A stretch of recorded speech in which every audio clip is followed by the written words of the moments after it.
जय श्री राम दोस्तों। आज की कहानी को शुरू करता हूँ। आज की कहानी एक लड़की शिवानी है, उसने भेजी है। शिवानी और संगीता दोनों बहनें हैं। उनके घर के अंदर पापा और मम्मी, शिवानी, संगीता चारों मेंबर है। इस घर के अंदर कमाने वाले सिर्फ पापा और मम्मी है। अभी दोनों की पढ़ाई चल रही है तो ये कुछ करती नहीं है काम। अब ये गांव के अंदर रहते हैं, जो गांव प्यारा सा है, अच्छा सा है और सुंदर सा है, जिसके अंदर करीब करीब 1200 से 1300 घर है। इतने वहाँ पर घर है।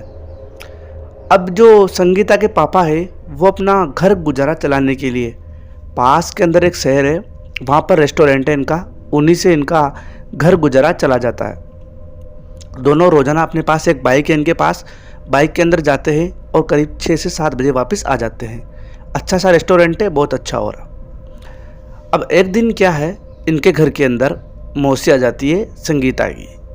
जब संगीता की मौसी घर पे आती है तो फिर जो संगीता की मम्मी होती है वो उसके पापा से कहती है, संगीता के पापा से, कि आप एक काम कीजिए, आप खुद रेस्टोरेंट चले जाइए, आज मैं मेरी बहन के साथ थोड़ा टाइम स्पेंड करती हूँ। तो फिर उन्होंने कहा ठीक है, आप अपनी बहन के साथ थोड़ा टाइम स्पेंड कीजिए और फिर कोई बात नहीं, एंजॉय कीजिए, मैं जाता हूँ अकेला। तो वो संगीता के जो पापा थे वो रेस्टोरेंट के लिए अकेले चले जाते हैं। मौसी काफ़ी दिनों बाद आई थी तो उनको पूरा गांव घुमाया। गांव घुमाने के बाद उनको अच्छे से अपना घर दिखाया, उनके साथ बातचीत करी। आज मौसी का प्लान यही था कि आज पूरी रात यहाँ पर रुकेंगे और कल सुबह निकलेंगे। उसके बाद शाम होती है। शाम होते ही मौसी कहती है कि तुम्हारा रेस्टोरेंट है, उसको दिखाओ ना यार, मैंने काफ़ी टाइम से वहाँ का खाना नहीं खाया, तो वहाँ ही खाना खाएंगे, चलो। संगीता की माँ संगीता और संगीता की बहन शिवानी चारों यहाँ से निकलते हैं और अपने रेस्टोरेंट की तरफ पैदल ही निकल जाते हैं। वहाँ पर खाना खाते हैं। खाना खाने के बाद संगीता के जो पापा थे वो भी इनके साथ वापस घर आ गए थे। घर आने के बाद ये सब सो जाते हैं। करीब रात के 11 बजे संगीता की मौसी के फ़ोन पर कॉल आती है। संगीता की मौसी कॉल उठाती है और वो जब कॉल उठाकर देखती है तो वो किसी पड़ोसन का कॉल था। संगीता की मौसी सोचती है कि करीब रात के 11 बज रहे हैं और इस समय इस पड़ोसन को क्या काम आ गया। उसने फ़ोन उठाया तो पड़ोसन ने कहा कि आप घर पे नहीं हो क्या, आपके ससुर की तबीयत बहुत ज़्यादा ख़राब है। अब मौसी के घर के अंदर दिक्कत ये थी कि जो मौसी के घर वाले जो कोई भी थे वो बाहर गए हुए थे, घर के अंदर सिर्फ उसके ससुर जी थे। तो उसको चिंता हो गई कि आपको अभी आ जाओ वरना इनकी तबीयत ज़्यादा ख़राब हो जाएगी।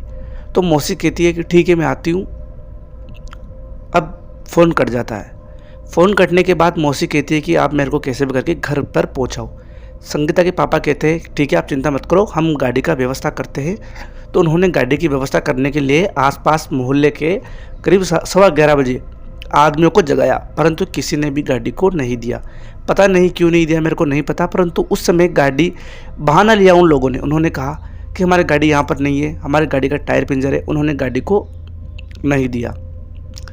शायद वो बहाना नहीं था, उनकी जो बात थी वो बिल्कुल सत्य थी, क्योंकि वो जो लोग थे वो काफ़ी अच्छे लोग थे। उन्होंने कोई झूठ नहीं बोला, सत्य बोला था। उनकी गाड़ी पिंजरी थी वास्तव में और किसी गाड़ी घर पर नहीं थी। उसके बाद संगीता के पापा कहते हैं कि आप चिंता मत करो, हम अपना रेस्टोरेंट है ना, उसके पास ही एक मदन चाचा है, उनके पास कार होती है, वो मेरे से मना नहीं करेंगे, मेरे को उम्मीद है, हम वहीं चलते हैं। अब गाड़ी जो थी इनकी बाइक, वो 2 आदमियों के लिए थी और वो इतना अच्छी नहीं चलती थी, आप ऐसा मान लो। तो ये तीनों यहाँ से पैदल निकल चलते हैं। कौन कौन? संगीता की माँ, संगीता की मौसी, संगीता के पापा, अपने रेस्टोरेंट की तरफ। रात के 11:15 बज गए थे अब। तो वो रेस्टोरेंट की तरफ निकलते हैं। वहाँ पर निकलने के बाद वो मदन चाचा को फ़ोन करते हैं और फ़ोन करने के बाद उनको बाहर बुलाते हैं, गाड़ी के लिए बात करते हैं। उन्होंने कहा हम ही आपके काम नहीं आएंगे तो कौन काम आएगा, आप गाड़ी लेकर जाइए। उन्होंने ड्राइवर का व्यवस्था करी और मौसी को वहाँ पर पहुँचाया। उसके बाद अब जो संगीता के पापा थे वो कहते हैं कि काम करते हैं, अब 12 बज गए रात के, अपने रेस्टोरेंट के अंदर ही रह जाते हैं। संगीता का मतलब जो उन्होंने इस तरीके से कहा था क्योंकि वो रेस्टोरेंट के अंदर कई बार रह चुके थे, उनका खुद का रेस्टोरेंट था, इसलिए कहा था उन्होंने। संगीता की माँ थी, उन्होंने कहा कि नहीं, संगीता की तबीयत आज कुछ ज़्यादा ख़राब थी तो उसको हमारी ज़रूरत है। हमने ना तो उनको कुछ बताया क्योंकि घर के अंदर फ़ोन नहीं था, एक ही फ़ोन था जो सिर्फ संगीता के पापा के पास था। घर पर कॉल करके कैसे बताएं? तो संगीता की माँ कहती है नहीं, अपन चलेंगे, अभी चलते हैं कैसे भी करके। संगीता के पापा कहते हैं कोई बात नहीं, चलो। तो संगीता के पापा वहाँ से निकल जाते हैं।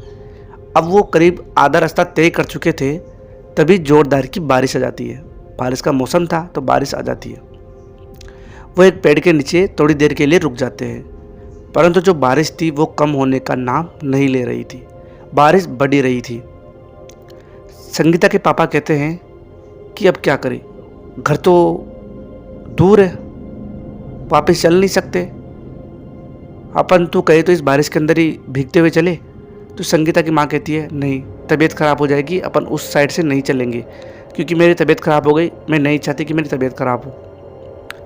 फिर संगीता की माँ अपने आप एक बात कहती है कि अपन उस रास्ते से चले जिस रास्ते से ऐसा वहम है कि वहाँ पर भूत चुड़ैल डाकू जो कोई भी होता है वहाँ पर उस रास्ते से चले। यानी कि इन्होंने शॉर्टकट अपनाने की बात चर्चा में लाई। संगीता के पापा कहते हैं पर उस रास्ते के बारे में तो काफ़ी गलत सुना है हमने। तो उन दोनों ने विचार करा और विचार करने के बाद उनको लगा कि जो भी होगा भगवान के ऊपर है, चलते हैं। तो उन्होंने उस शॉर्टकट को अपनाने की कोशिश करी। वो उस शॉर्टकट रास्ते से अपने घर की तरफ निकलने लगते हैं। उस शॉर्टकट रास्ते पर जैसे वो पहुँचे तो सुनसान अंधेरा था, बारिश चल रही थी। अब हल्की हल्की बारिश आ रही थी और बारिश कम हो गई थी। थोड़े ही देर चले थे कि संगीता की माँ थी, उसको ऐसा महसूस हुआ कि कोई झाड़ियों के पीछे बैठा हुआ है और हमें घूर रहा है। संगीता की माँ कहती है कि उधर कोई है। संगीता के पापा कहते हैं कि कौन है, तो पागल है क्या, क्यों बातें कर रही है, तेरे को कौन दिख रहा है वहाँ पे? वहाँ पे संगीता के पापा को कोई भी दिखाई नहीं दे रहा था। उसके बाद थोड़ी देर चलने के बाद किसी के कदमों की ज़ोर ज़ोर से चलने की आवाज़ आती है। फिर सामने से करीब 6.5 फुट का आदमी, धोती पहने, एक कुर्ता पहन रखा था ऊपर और उसके काजल निकला हुआ था और दौड़ता हुआ संगीता की माँ की तरफ भागता हुआ आ रहा था। संगीता की माँ कहती है उसके पति से, यानी कि संगीता के पापा से, कि वो देखो वो कौन आ रहा है, प्लीज़ मुझे बताओ ये कौन आ रहा है। संगीता के पापा कहते हैं कौन आ रहा है, तेरे को कौन दिखाई दे रहा है सामने?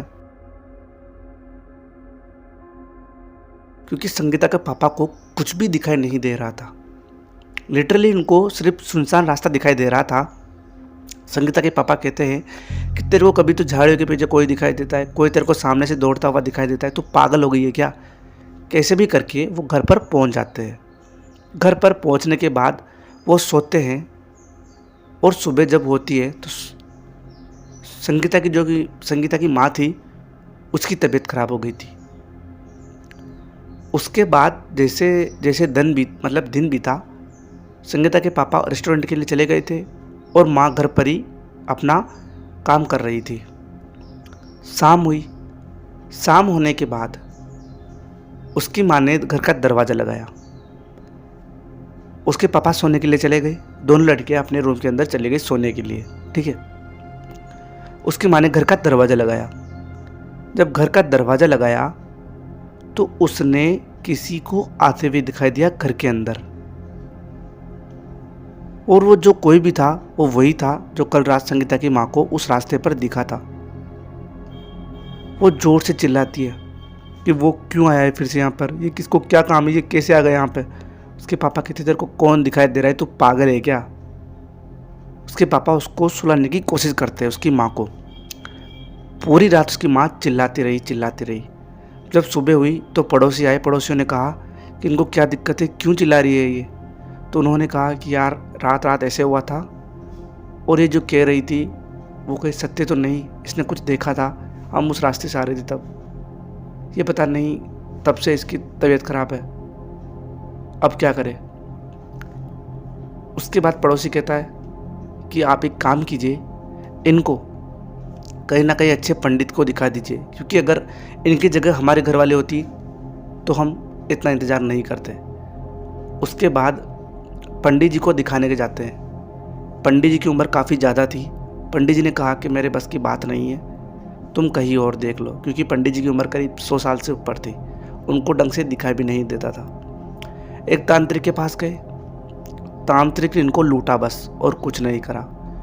200 कब लिए, 300 कब लिए, पैसे कब लिए, ऐसे उन्होंने बस पैसे के लिए लूटा और आखिर में ये कह दिया कि मेरे बस की बात नहीं है।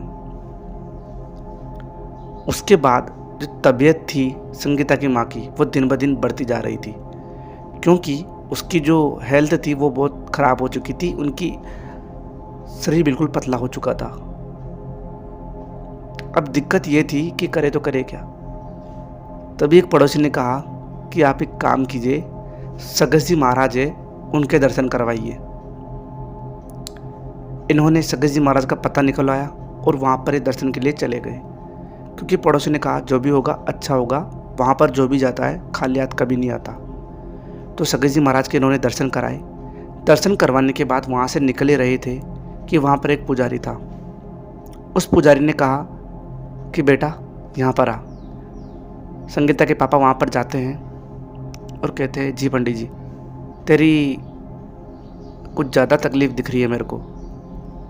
तो फिर वो पूरी बात बताता है पंडित जी को और फिर कहता है कि सगस जी की जो आता है ना वो कभी खाली हाथ नहीं जाता बेटा, मैं तेरे साथ चलूँगा। फिर वो कहता है, संगीता का पापा कहता है कि आपकी फ़ीस। तो वो पंडित जी कहते हैं बेटा मेरे को फ़ीस वीस कुछ नहीं चाहिए, जो मैं मांगूंगा उसको दे देना। पंडित जी ने ऐसा कहा। संगीता के पापा कहते हैं कि आप चिंता मत करिए, अगर ये ठीक हो गई ना तो आप जो कहोगे वो दूंगा। तो उनके साथ वो पंडित जी घर पर आते हैं। घर पर आते ही वो घर के अंदर जैसे घुसते हैं तो उन्होंने कहा त्राहिमाम त्राहिमाम। इसका मतलब क्या होता है आप कमेंट में बताना, ठीक है। उसके बाद वो कहते हैं कि ये क्या है। संगीता के पापा कहता है कि क्या क्या है पंडित जी, आप किससे पूछ रहे हो। वो कहते हैं कि यहाँ पर एक बहुत भयानक पिशाच है। ये ऐसा पिशाच है, या तो ये किसी की सुंदरता को देखकर यहाँ पर आता है या किसी के भेजने पर यहाँ पर आता है। तो ये तेरी पत्नी की सुंदरता को देखकर यहाँ पर आया है और इसका हर रोज़ ये खून पीता है, क्योंकि उसकी माँ की जो तबीयत थी ना वो काफ़ी ज़्यादा हालत ख़राब हो चुकी थी। फिर उन्होंने कहा पंडित जी ने कि इसके लिए तो महायज्ञ करना पड़ेगा। जो संगीता के पापा थे उन्होंने कहा ठीक है पंडित जी महायज्ञ करो। तो उन्होंने कुछ सामान लिखे और सामान लेकर वो वहाँ पर आ गए। करीब 11 घंटे तक वो महायज्ञ चला और 11 घंटे ख़त्म होने के बाद पंडित जी ने कहा कि बेटा अब तेरी चिंता ख़त्म हो गई है, अब तो चिंता मत कर, तेरी पत्नी बिल्कुल ठीक है। ये कहकर पंडित जी ने अपनी जो वाणी थी उनको विराम दिया। उसके बाद जो पापा थे संगीता के उन्होंने कहा कि पंडित जी अब आपकी फ़ीस क्या है बताइए। पंडित जी कहते हैं घर के अंदर 1.25 पाव चावल है। संगीता के पापा कहते हैं पंडित जी 12 किलो चावल है। घर के अंदर दाल भी है, साधारण दाल। भाई हाँ पंडित जी है। दोनों को अच्छे से पकाकर खिचड़ी बनाकर जो भी तेरे को भूखा इंसान दिखे उसको बांट देना, जानवर हो कोई इंसान हो कुछ भी हो उसको दे देना। ये कहकर पंडित जी चले गए। मन ही मन वो यही सोचते रहे संगीता के पापा कि कैसे पुजारी थे भाई, इन्होंने अपने लिए कुछ भी नहीं मांगा, इन्होंने मांगा तो दूसरों के लिए। परंतु इन्होंने एक बात नोटिस करी कि पंडित जी से ये तो पूछ लूँ कि पंडित जी आपका नाम क्या है और आप कहाँ पर रहते हो। अब मैं आपको एक चीज़ बताता हूँ, देखना। करीब इनके 2 से 3 महीने पहले घर के अंदर छोटी सी चोरी हो गई थी। इन्होंने कुछ पैसे रखे थे तो घर के अंदर वो पैसे नहीं मिले, उसको चोरी मानेंगे। इन्होंने जो इनकी लड़की थी बड़ी वाली शिवानी, वो समझदार थी, उसने CCTV कैमरा लगा रखा था घर के अंदर। और इनका जो घर है ये घर है, सामने एक बाउंड्री लगा रखी है, इधर कुछ भी नहीं है इधर कुछ भी नहीं है। 2 मिनट तक वो आदमी दिखेगा कोई भी हो उस बाउंड्री के अंदर। तो पुजारी जी इस बात को कहकर बाहर निकल गए थे और वो मन ही मन खुश हो रही थी शिवानी के पापा। उनको लगा पंडित जी से नाम पूछ लेते, पंडित जी के बारे में पूछ लेते, अगर किसी को कोई दिक्कत होगी तो हम पंडित जी का नाम बता देंगे। तो उनको निकले हुए करीब अभी 15 से 20 सेकंड हुए थे। जब उन्होंने बाहर जाकर देखा तो पूरी बाउंड्री थी वो बिल्कुल खाली थी। को लगा यार ये कहाँ चले गए इतने जल्दी। उन्होंने दौड़कर देखा तो पूरी बाउंड्री के बाहर उनको कोई भी दिखाई नहीं दिया। एक आदमी मंजन कर रहा था बाहर, उससे पूछा कि आपको कितने टाइम हो यहाँ पर बैठे हुए। उसने कहा मेरे को आधा घंटा हो गया। तो फिर शिवानी के जो पापा थे उन्होंने पूछा कि अभी एक पुजारी जी गए होंगे, आपने देखा? कि मेरे को आधे घंटा हो गया, यहाँ पर कोई भी पुजारी जी नहीं गया। शिवानी के पापा को लगा कि ये क्या था यार, कौन था ये, मतलब ये थे कौन। उसके बाद शिवानी से कहते हैं वो उसके पापा कि सीसीटीवी कैमरा चेक करना। उसके बाद सीसीटीवी कैमरा चेक करते हैं। सीसीटीवी कैमरा के अंदर उसकी माँ दिखाई देती है, शिवानी खुद दिखाई देती है, संगीता दिखाई देती है, उसके पापा दिखाई देते हैं। उसकी माँ के सामने बैठे हुए पंडित जी वो कहीं नहीं दिखाई दे रहे थे। उसके बाद सबको पता चल चुका था कि ये सगत जी महाराज का कोई भेजे हुए दूत थे जिन्होंने इसकी माँ की तबीयत के लिए ये सब किया।